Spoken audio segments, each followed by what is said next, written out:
Hello, everyone. Today we are talking about the law of correspondence. So, the idea, the premise, the law that patterns repeat themselves. So, what happens around us is a direct reflection of what is happening within us. Each of our internal environments determines, not just affects, the external environment in which we perceive and experience. Another way to say this is how you feel, or your vibration, is what you are manifesting. We are all manifesting all the time because our vibration, or again, how we feel, creates the frequency that we put out into the universe. We are all emitting a frequency at all times, and that frequency that we emit attracts like frequencies or like vibrations. Like attracts like, which we all learned in our 6th grade science class. Thus, whatever we are feeling creates what we call into our lives. Now, let's talk a little bit about time, because I know some of you must be thinking, well, bad things or quote unquote bad things have happened to me while I've been feeling great. And hopefully, you've experienced amazing things happening to you while you haven't been feeling your best. Our current reality is a reflection of what we have been feeling, because in the physical 3D reality, there is a time delay. This also begs for us to consider that what we have been feeling for a while may take some time to create a shift in our physical reality when we shift how we are feeling.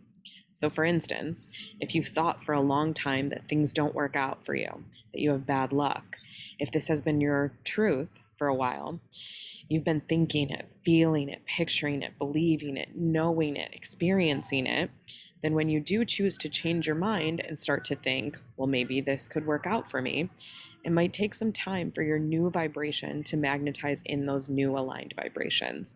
So you might still see what we like to call proof of your previous beliefs, of your previous feelings for a little while.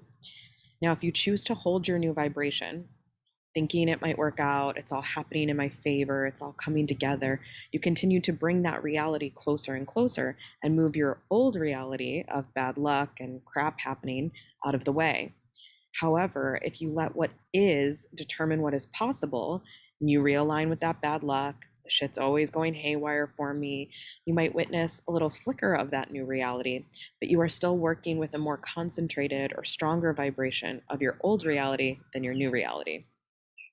So we want to stick with creating the thoughts, feelings, beliefs, expectations, and reality that we deeply desire over and over again, regardless of what the physical 3D reality looks like and feels like, because the more focused and aligned with our desired experience we are, the more consistent, the faster we achieve this in our physical plane. So our vibration is dependent on what we feel. What we are feeling depends on what we are programming ourselves with and what we are constantly exposing ourselves to. So think about what we see, how we spend our time and who we spend our time with, how we react to those things. So if you're putting amazing, uplifting people into your life, but you feel jealousy instead of expansion, misalignment. The emotions you feel, the attitudes and beliefs and expressions of those around you, the TV, music, and art you surround yourself with, what your social media looks and feels like, your physical space and surroundings, the food we eat, the water we drink, the affirmations we say, anything and everything that we consume. In a concise way, it's vital that we are each consciously aware and intentionally choosing what our vibration is consuming and thus emanating back out.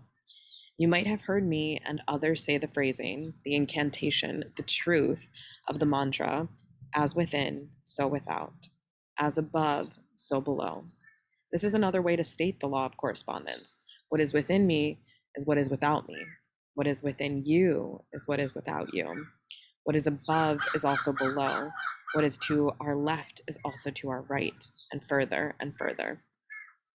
Now, how we feel is often affected by the things around us, the people around us.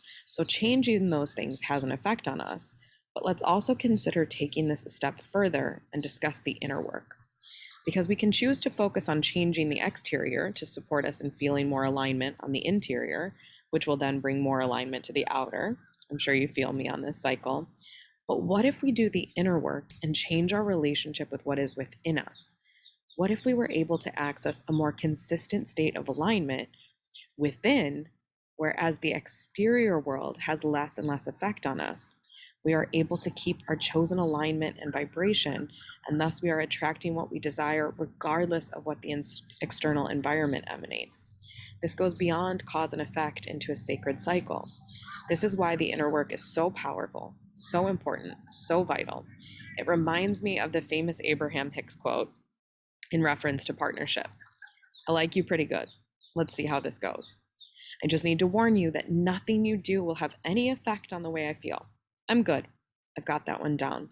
I'm not going to hold you responsible for how I feel, ever. So just please yourself, make yourself happy, because that's what I plan to do. What Abe is saying here is that one of the highest levels of aligned sacred union is when we start to master our own vibration and do not rely on our partner to create the feelings we desire. This can be applied to your own sacred union with life. So what if we were to say to life, life, I like you pretty good. Let's see how this goes. I just need to warn you that nothing you do will have any effect on the way that I feel. I'm good. I've got that one down. I'm not going to hold you responsible for how I feel ever, with the intention that we do our inner work, and that creates the way we feel. Cultivate alignment and happiness, and do not rely on life or the external reality to create our happiness. In creating our own aligned vibration, life or the universe or source responds to us and offers us what we desire based solely on our vibration. So again, what does the law of correspondence really mean for us? Patterns are a natural part of life, especially major patterns or deeply rooted patterns or prominent patterns. So it is each of our jobs to first become aware of the patterns in our lives, and then to actively choose and take steps to continue to follow them if they align with our highest vibration, or transmute them if they aren't in deep love with the feeling or the experience of that pattern. I have found this one really comes into play with family, ancestral, generational patterns. So I ask that you consider, are the patterns passed down to you something you desire to keep going? Or are they something you desire to change? How will you choose to change what is within you to change what is without you? I'd love to start a dialogue about this and see if we desire to work with this in our next active practice. A potent mantra for this law: it's happening for you, not to you.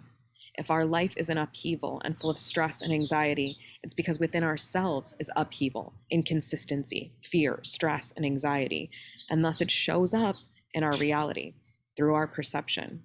Our experience shifts based on what we zoom into. If our life seems calm and grounded, it is because we feel peace within. How are you going to take this into consideration? How are you going to utilize the law of correspondence? I hope you guys let me know.